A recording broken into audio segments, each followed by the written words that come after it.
যাকাতের টাকাটাও ঠিক মতো ধনীদের কাছ থেকে নিতে পারতাম, প্রতি বছর একটা করে পদ্মা সেতু করা যেত। সিম্পল। উনি হিসাব করে এসে বললেন, হুজুর রূপা আছে 900 গ্রাম, হুজুর বাড়ি তো ভাড়া মাশাআল্লাহ 50,000 টাকা পায়। এই যে 10 লাখ টাকা হলো, এটাতে তার যাকাত দিতে হবে। আবার একটু বেড়ে গেছে, আবার টাকা কমতেছে, আর মাস এদিক দিয়ে যাচ্ছে, এটাকেই বলা হয় 1 বছর। তবে এটাকে কখনো সোলারিয়ার ধরা যাবে না, এটা হচ্ছে লোনারিয়া। একজন ভূমিহীন মানুষকে যদি 18 লক্ষ টাকা দেওয়া হয়, 3 থেকে 5% জায়গা কিনে সুন্দর একটা বাড়ি করে দিনাতি পার করতে হবে। এই যদি হয় 1 বছরের হিসাব, আমাদের দেশ স্বাধীন হলো 1/2 বছর পার হয়ে গেছে। 1/2 বছরেও কি করে আমাদের দেশের ভূমিহীন মানুষ থাকে, ফকির থাকে আর ভিক্ষুক থাকে। আমাদের দেশের ঘামে অর্জিত টাকায় লন্ডনে নিয়ে বাড়ি বানায়, আমেরিকা নিয়ে বাড়ি বানায়। ওই সুরের কাছে আমাকে সম্পদ দিলে তো আরেক দেশে নিয়ে যাবে, এই জন্য নেই না। এই যে একজন বললো যে আপনারা কিন্তু ধরে নিয়ে যাবেন, হ্যাঁ নিবে। মানে আমাদের দেশের টেন্ডেন্সি কেমন দেখছে, দেশের উন্নয়নের কথা বললে ধরে নিয়ে যায়। একটা দেশ পরিবর্তন করতে পারেনি, ধরে তো নিবে আমাকে। কারণ যারা দেশকে ভালো করবে এদেরকে ধরে নেবেন না তো সুরেরে নিবে। রাসূল সাল্লাল্লাহু আলাইহি ওয়াসাল্লাম যাকাতের মেজারমেন্ট হিসাব দিয়েছে যে কোনো ব্যক্তির কাছে যদি 7.5 তোলা স্বর্ণ বা 7.5 ভরি, কত ভরি স্বর্ণ? এটা হচ্ছে স্বর্ণ। আর রৌপ্যের ক্ষেত্রে বলেন তো কত? 52.5 ভরি। এবার আমাদের যেটা বোঝা দরকার, আমাদের কাছে সবার কাছে স্বর্ণ থাকে না, আমাদের কাছে থাকে হচ্ছে লিকুইড মানি, টাকা পয়সা থাকে অধিকাংশের কাছে। রানিং সময়ে এই 7.5 ভরির স্বর্ণের যা দাম আসে ওইটা হিসেব করতে হবে। তাহলে আপনাকে আজকের দাম বের করতে হবে, বা এই মাসেরটা বের করতে হবে, বা এই মাসের রানিং বা জুসে, যেটা বাংলাদেশ জুয়েলারি অ্যাসোসিয়েশন যারা স্বর্ণের রেট ঠিক করে, ওনারা বলতেছেন স্বর্ণের অনেকগুলো ক্যাটাগরি আছে। একটা ক্যাটাগরি আছে হচ্ছে 22 ক্যারেট, যদি 24 ক্যারেট আছে, 24 ক্যারেট কেউ ইউজ করে না, যেহেতু এটা ফুল স্বর্ণ 100%। আবার আছে হচ্ছে 21 ক্যারেট, আবার আছে 18 ক্যারেট, আবার আছে হচ্ছে ট্রেডিশনাল গোল্ড। আপনি যদি এখন দেখেন, বাজুস বলতেছে যে 22 ক্যারেট যে স্বর্ণটা, এই স্বর্ণের বর্তমান বাজার মূল্য হচ্ছে 9,530 টাকা। 1 গ্রামের স্বর্ণের দাম হবে 22 ক্যারেটের 9,530 টাকা। আমি এই বছরের বলতেছি, এই আলোচনা আবার আগামী বছরের জন্য প্রযোজ্য না। একটা আছে হচ্ছে 9,100, আরেকটা হচ্ছে 7,800। আর যেটা ট্রেডিশনাল গোল্ড, এটা হচ্ছে 6,500। আমরা বলতেছি ট্রেডিশনাল গোল্ড 6,500, যেটা আজকের বাজার রেট। এই অনুযায়ী 1 গ্রাম স্বর্ণের দাম যদি 6,500 হয়, তো 7.5 ভরি স্বর্ণের দাম কত? ভরি আর গ্রাম তো এক জিনিস না। 1 ভরি সমান হচ্ছে আপনার 11.664। 1 ভরি স্বর্ণে কত গ্রাম ওজন হয়? 11.66 গ্রাম। তাহলে এবার 11.5কে আপনি যদি 7.5 দিয়ে গুণ দেন, তাহলে কত আসতেছে? তাহলে আসবে হচ্ছে আপনার 87.48। বলেন 7.5 ভরি সমান কত গ্রাম? 87.48 গ্রাম। এই এতটুকুন হবে গ্রাম। এবার এই গ্রামকে যদি আপনি 6,500 দিয়ে গুণ দেন, তাহলে তো আপনি টাকার হিসাবটা পেয়ে যাবেন, তাই না? তাতে আমরা দেখেছি টাকা হয় মোটামুটি 5,68,620 টাকা। আপনি ধরে নিতে পারেন 5.5 লাখ টাকা। তাহলে 5.5 লাখ টাকার মতো যদি কারো কাছে থাকে, এবার ওই ব্যক্তির কি করতে হবে? যাকাত দিতে হবে। এবার এটা গেল স্বর্ণে। অনেকে বলে না যে আমরা কি স্বর্ণ হিসাব করবো নাকি হলো রৌপ্যের হিসাব করবো? তাহলে রৌপ্যেরটা একটু ধরি। রৌপ্যের হিসাবে 52 ভরি যে রৌপ্য, এটা যদি আপনি গ্রাম অনুযায়ী হিসাব করেন, তাহলে আসবে হচ্ছে 612.36 গ্রাম। এবার গ্রামকে যদি আপনি কনভার্ট করেন টাকায়, এবার তো আপনি এই ক্যারেটে হিসাব করলে হবে না। এটা তো হলো স্বর্ণের ক্যারেটের দাম, রৌপ্যের ক্যারেটের দাম তো এটা না। আজকে রৌপ্যের ক্যারেটের দাম কত? রূপারও কিন্তু আপনার 22 ক্যারেট আছে, রূপারও আবার 18 ক্যারেট আছে, রূপারও আবার ট্রেডিশনাল সিলভার আছে। আপনি যদি ট্রেডিশনাল সিলভার ধরেন তাহলে 110 টাকা, আপনি যদি 22 ক্যারেট ধরেন তাহলে 180 টাকা প্রতি গ্রাম রৌপ্যের ওজন।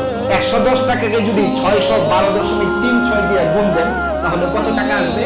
67,360 টাকা। এই জন্য রূপার আর স্বর্ণের এত ডিফারেন্স। এবার আপনি চাইলে রূপারটাও ধরতে পারেন, চাইলে স্বর্ণেরটাও ধরতে পারেন, আপনার ইচ্ছা। তবে আপনাকে বুঝতে হবে, একজন মানুষকে দান তো আপনি করবেনই, তাহলে এটা বললে তো আপনি যাকাত দিতেছেন, আল্লাহর একটা বিধানই পালন করতেছেন। এই কথাটা বললে তো একটু অন্তরটা তৃপ্তিও লাগে, তাই না? এই জন্য আমরা সাজেস্ট করি রূপারটা আপনি ধরবেন, যেন মানুষ এই কথা বলতে পারে আমি যাকাত দিতেছি, যেন আরেকজন মানুষ বলে আমার ভাই আমাকে সহযোগিতা করছে। এই সব কিছু হয়ে যায় এটা ধরবেন। এই জন্য আপনি মনে রাখবেন মোটামুটি 67,000 টাকা বর্তমান বাজারে যদি ৬৭,০০০ টাকা কারো কাছে থাকে, ১ বছর যদি এটা রান করে, ওই ব্যক্তির উপর যাকাত দেওয়া ফরজ। এবার এটার হিসাব হলো ১ বছরটা কিভাবে। অনেকে বলে যে হুজুর, যখন থেকে হিসাব করছিলাম তখন তো ৬৭,০০০ ছিলই, মাঝখানে আবার ড্রপ করছে, টাকা আমার সমান ছিল না। এই জন্য ওনাদের জন্য আমি একটা উদাহরণ দিতে চাই। আপনি দেখুন এবং উপরে যারা আপনারা একটু চিন্তা করুন। ধরেন এটা হচ্ছে রমাদান মাস, রমাদান। এখন তো কি মাস চলে? ইংরেজি মার্চ মাস। মার্চ মাসের 11-12 তারিখ থেকে শুরু হলো। আগামী বছর ধরেন রমজান মাস শুরু হবে 1 তারিখ থেকে মার্চের। তাহলে এই রমাদান তো আরেক রমাদান, এবং এটাও যদি মার্চ মাস হয়, আপনি এবার দেখেন হিসাবটা কিভাবে করতে হবে, 1 বছর কিভাবে ধরতে হবে। ধরেন আপনি গত বছরে ছিলেন, গত বছরে আপনার যদি এরকম, বা এই বছরে যদি আপনার ৬৭,০০০ টাকা থাকে, টাকার রেঞ্জটা যদি এখানে হয়, আপনি দেখলেন এই মার্চ এপ্রিলও যায় ঠিক আছে, মেতে যায় একটু কমে গেছে, জুনে যায় আরেকটু কমছে, আবার একটু বাড়তেছে, আবার একটু বেড়ে গেছে, আবার টাকা কমতেছে, আর মাস এদিক দিয়ে যাচ্ছে, অক্টোবর নভেম্বরে চলে যাচ্ছে, নভেম্বরে চলে যাচ্ছে, ওখানে যায় অনেক টাকা আসছে, এখানে আবার নভেম্বরে যায় একদম জিরো, আবার ওখানে যায় এখানে আবার ৬৭,০০০ প্লাস টাকা আছে। তাহলে একটা বছরের মেজারমেন্ট যদি আপনি দেখেন, শুরু হয়েছিল ৬৭,০০০ দিয়া, মাঝখানে এটা হয়ে গেছে মনে করেন 50,000, এখানে আবার হয়ে গেছে হলো 90,000, এখানে আবার হয়ে গেছে মনে করেন জিরো, ব্যালেন্স জিরো, মানে আপনার খাইয়া দেয় আর কোনো টাকাই নাই, 0 টাকা। কিন্তু আবার রমজান মাস যখন আসছে, তখন আপনি হিসাব করে দেখলেন ৬৭,০০০ টাকার আরো বেশি আছে। এই যে এইবার মাঝখানে কমলো কি বাড়লো, এটা দেখার বিষয় না। ওই যে 1 বছরের শুরুতে ছিল আর 1 বছরের হিসাবের দিন যদি আপনি ওই রকম পেয়ে যান, এটাকেই বলা হয় 1 বছর। তবে এটাকে কখনোই সোলার ইয়ার ধরা যাবে না, এটা হচ্ছে লোনার ইয়ার। লোনার ইয়ার হতে হবে চান্দ্রবর্ষ, সৌরবর্ষ, চান্দ্রবর্ষ হিসাবে। এই জন্য 1 রমজান থেকে হিসাব শুরু করবেন। এই বছরে আপনি এবার হিসাব মিলাবেন আপনার ৬৭,০০০ টাকা আছে কি। আবার আগামী রমজানে আবার দেখবেন সবকিছু বাদ দিয়ে ৬৭,০০০ বা ওই দিনের অনুযায়ী যে মেজারমেন্ট, ওইটা ওই রকম আছে কিনা আপনাকে বুঝে নিতে হবে যে আপনার উপরে যাকাত ফরজ হয়েছে। এটা গেল যাকাতের মূল মেজারমেন্টের উপর একটা বক্তব্য। এবার আপনি যদি যাকাতটা হিসাব করতে চান, যে আমি আমার তো শুধু এইভাবে টাকা না, আরো অনেকগুলো টাকা পয়সা আমার রয়েছে, তো আমি কিভাবে যাকাতের হিসাবটা করব। এবার আসুন আমি আপনাকে একটা উদাহরণ দিই। ধরুন একজন মানুষের যদি স্বর্ণ সে নিজে জমায়েত করে, কতটুকু স্বর্ণ আর সে রাখবে? একজন মানুষের কাছে সাধারণত স্বাভাবিক একজন মানুষের কাছে ধরেন 40 গ্রাম, আমরা মিডল একটা পয়েন্ট ধরলাম, 40 গ্রাম স্বর্ণ একজন ব্যক্তির কাছে আছে। 40 গ্রাম স্বর্ণের যা দাম আসে, বাজার মূল্য বিক্রি করার সময় যা আসে, ওই হিসাব করতে হবে। বললাম না যে অনেকগুলো কেস আছে এখানে। এবার 40 গ্রাম স্বর্ণের বাজার মূল্য যদি আপনি বিক্রি করতে যান, আমি একটা ক্যালকুলেট করছি, আনুমানিক ধরেন 3 লাখ টাকা।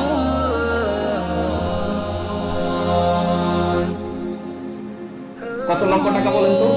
হিসাবটা মনে রাখেন। এই যে আমার হিসাব শুরু হয়েছে, ধরেন একজন ব্যক্তি নাম হলো সলিমউদ্দিন। এবার সলিমউদ্দিন আইসা বলতেছে, হুজুর আমার যে যাকাতের হিসাবটা আপনি একটু করে দেন তো। কেমনে যাকাতের হিসাবটা করবো? এবার আমি প্রথম প্রশ্ন করবো, আচ্ছা আপনার স্বর্ণ আছে কত? উনি বাড়িতে হিসাব করে দেখলেন, হুজুর আমার স্বর্ণ আছে 40 গ্রাম। এবার আমি বলবো বাজার মূল্য 40 গ্রামের কত হবে? বিক্রি করতে গেলে এই 40 গ্রাম স্বর্ণের দাম কত? তার আছে 22 ক্যারেটের 10 গ্রাম, 21 ক্যারেটের 20 গ্রাম, ট্রেডিশনাল গোল্ড 10 গ্রাম, এভাবে মিলাইয়া হয়েছে। আপনি মনে রাখবেন 21 ক্যারেট স্বর্ণের মধ্যে কিন্তু 75% থাকে হলো স্বর্ণ। আবার 22 ক্যারেটের মধ্যে 91.7 থাকে হলো পার্সেন্ট স্বর্ণ, বাকিটা খাত থাকে। আবার ট্রেডিশনাল গোল্ডে আরো কম থাকে। এইভাবে টোটাল হিসাব করার পরে যখন বাজারে আমি গেলাম, হিসাব করে দেখলাম এই সলিমউদ্দিন সাহেবের এই যে 40 গ্রাম স্বর্ণের বাজারে বিক্রয় মূল্য আছে 3 লাখ টাকা। আচ্ছা, এবার আমি তাকে জিজ্ঞেস করলাম, ভাই আপনার কাছে কি রূপা আছে? বললো যে রূপা আছে। রূপা কতটুকু? এবার উনি বাড়িতে গেলেন, বাড়িতে যাওয়ার পরে রূপার হিসাব করতেছে যে ওনার কাছে রূপা কতটুকু। উনি আবার রূপার হিসাব করলেন, বারগুলো তো এরকমই থাকে, ধরেন সিলভার। উনি হিসাব করে এসে বললেন, হুজুর রূপা আছে 900 গ্রাম, 1 কেজির কাছাকাছি। এখানে আবার 21 ক্যারেট আছে, 22 ক্যারেট আছে, 18 ক্যারেট আছে, ট্রেডিশনাল সিলভার আছে। সব মিলাই আমি হিসাব করলাম 900 গ্রামের ওজন। বাজারে যাইয়া দেখি সব মিলাই দেখলাম বাজার মূল্য 1 লাখ টাকা। 1 লাখ। বলেন তো, স্বর্ণ ওনার কাছে যা 40 গ্রাম আছে, বাজার মূল্য কত? 3 লাখ। আর ওনার কাছে যে রৌপ্য ছিল 900 গ্রাম, বাজার মূল্য কত? 1 লাখ।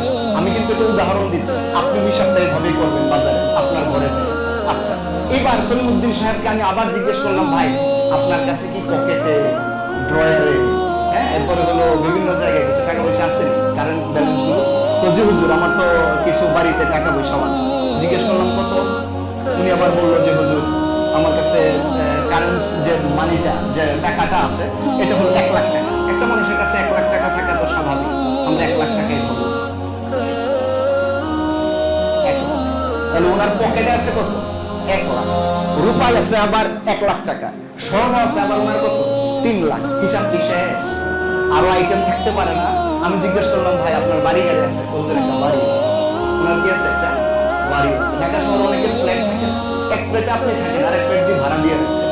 আবার 10টা ফ্ল্যাটের মালিক আছেন, কেউ আছেন 5টা বাড়ির মালিকও আছে। বলতেছে হুজুর আমার তো একটা মাশাআল্লাহ বসুন্ধরা একটা বাড়ি আছে। ওরে বাবা, বাড়িও আছে আপনার? হ্যাঁ আছে। এবার আপনি যদি বাড়ির হিসাব করেন, একটা বাড়ি থেকে ভাড়া আসে কত? হুজুর বাড়ি তো ভাড়া মাশাআল্লাহ 50,000 টাকা। কত হাজার? 50,000 টাকা উনি বাড়ি ভাড়া পায়। তাহলে এটাও তো ওনার আছে, বাড়ি ভাড়া আসছে হাতে। জিজ্ঞেস করলাম হিসাব শেষ? তো না হুজুর আরো কিছু আছে। তো আর কি আছে? বললো হুজুর আমার একটা ছোট ব্যবসা আছে।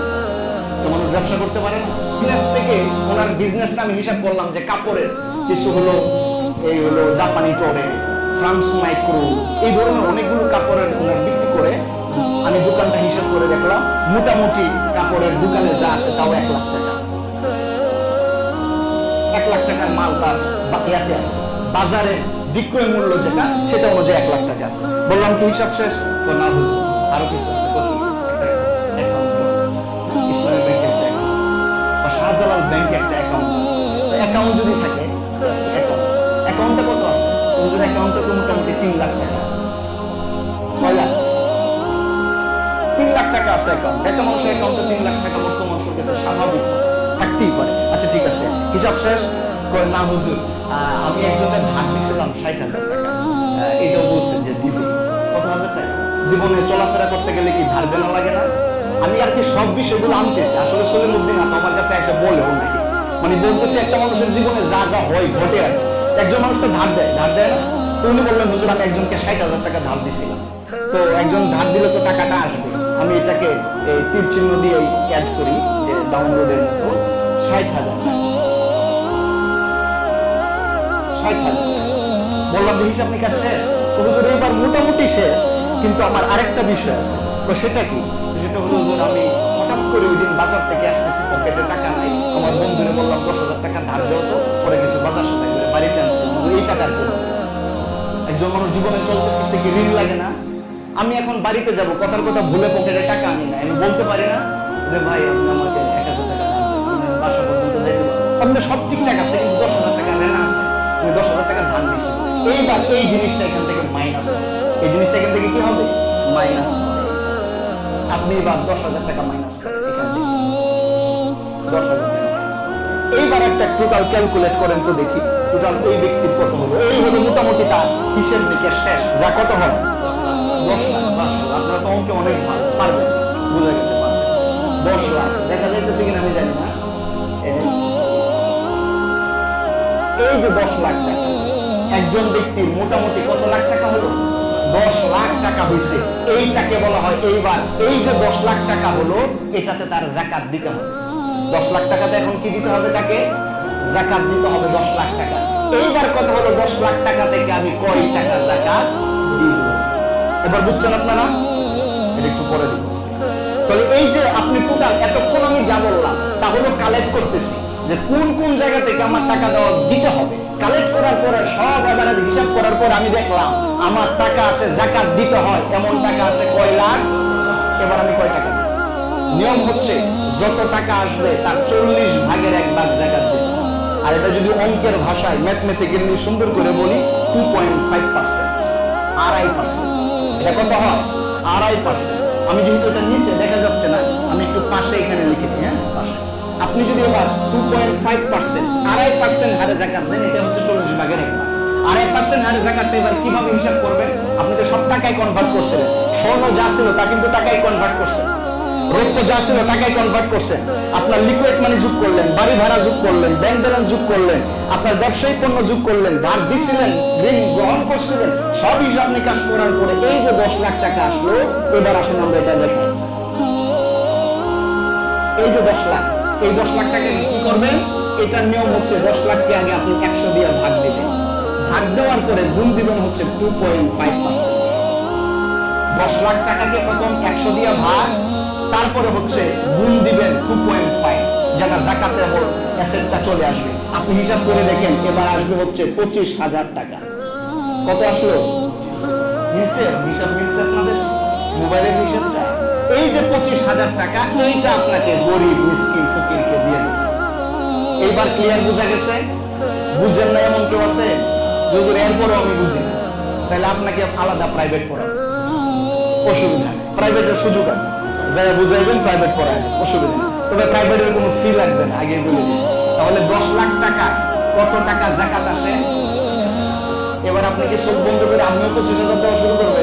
এই বুঝাইলাম তা কিন্তু না। আপনি আপনারটা হিসাব করুন। যারা নাস্তিক বা যাদের মনে ইসলাম নিয়ে চুলকানি আছে, অ্যালার্জি আছে, এরা বলে ইসলাম এটা কি বিভৎস এক ধর্ম, চুরি একটু করলে হাত কেটে। আরে বেটা বেকুব, তুমি খালি হাত কাটাটাই দেখলা, আর হাত যেন কাটতে না হয়, কোন ফকির মিসকিন যেন পৃথিবীতেই না থাকে, এই জন্য যে জাকাতের মতো একটা বড় উদ্যোগ ইসলাম নিয়ে ফকিরকে ধনী বানানোর সিস্টেম বানায় দিল, এ কি তোমার চোখে একবারও পড়লো না? ভোরের কাগজ খবর এই নামে একটা পত্রিকা আছে, আমি পড়ছি আর কয়েক বছর আগে। ওনারা বলেছেন যে গোটা বাংলাদেশে যে পরিমাণ মানুষের অর্থ সম্পদ আছে, এই পরিমাণ মানুষের অর্থ সম্পদ যদি যাকাত গ্রহণ করত সরকার বা ইসলামিক খেলাফত যদি হতো, এবং ওনারা যদি এই ধরাত্মবান ব্যক্তিদের একদম পুঙ্খানু হিসাব করে যাকাত আদায় করত, তাহলে এক বছরে বাংলাদেশি টাকায় প্রায় 30,000 কোটি টাকা যাকাত। কয় হাজার কোটি? প্রায় 30,000 কোটি টাকা যাকাত যোগ্য সম্পদ সরকারের কাছে। এইবার আসল গরিবদের হিসাব করি, যার একটা ঘরই নাই, মানে মাথা গুজার ঠাই নাই, এর সাথে ফকির আর কেউ আছে? ফকির কেউ নাই। এইবার এই হিসেবটা অসম জাতীয় সংসদের একটা অধিবেশনে একজন সাংসদ প্রশ্ন করেছিল ভূমিমন্ত্রীকে, আমাদের দেশে ভূমিহীন মানুষ কত?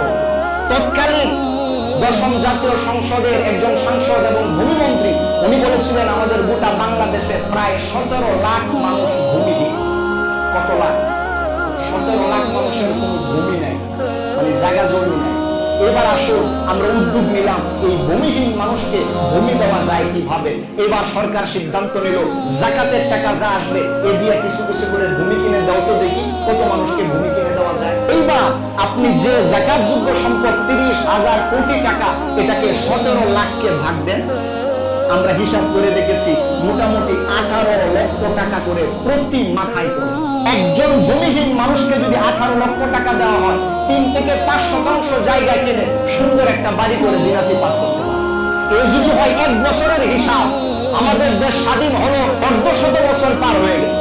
1/2 বছরেও কি করে আমাদের দেশের ভূমিহীন মানুষ থাকে, ফকির থাকে আর ভিক্ষুক থাকে? আমাকে আপনি এবার বলেন। ইসলাম যে বলে চুরি করলে হাত কেটে দিবে, ইসলাম হাত না কাটার মতো চলার ব্যবস্থাও করে দিয়েছে। কথা বলেন ঠিক কিনা? এমনি বলেন। এটা যদি আমাদের মতো ফকির মার্কা দেশের হিসাব হয়, তাহলে ধনাত্মক দেশগুলোর হিসাব কেমন হবে?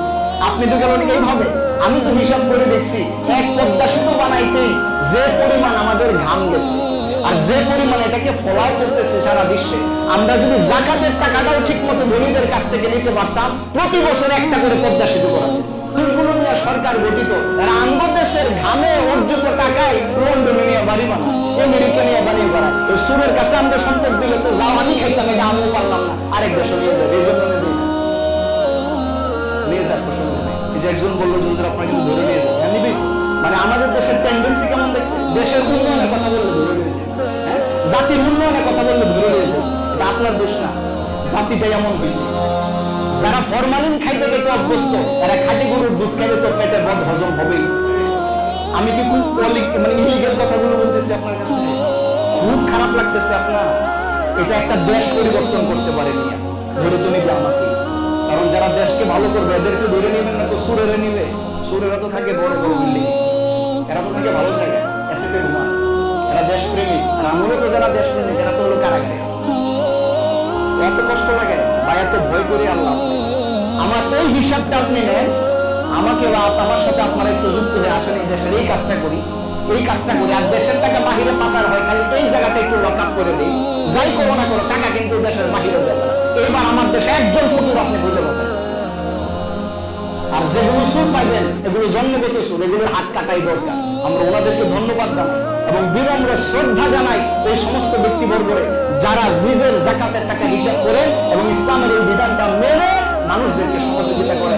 আমরা কায়মানবাদকে আল্লাহর কাছে দোয়া করে এই ধরনের সমাজপ্রেমিক মানুষকে, জাতিপ্রেমিক মানুষকে, দিনদার মানুষকে সম্পদ তুমি আল্লাহ আরো বাড়ায় কেন? ওনাদেরকে আমাদের নেতা বানাও। সুরদেরকে আমরা নেতা চাই, বাটমারদেরকে নেতা চাই না, ভালো মানুষদেরকে নেতা বানাও। আল্লাহ পাক আমাদের এই জাতি পরিবর্তন করবেন, দেশ পরিবর্তন করবেন ইনশাআল্লাহ। মন খুলে পড়েন আমিন। রাগ করছেন আপনারা?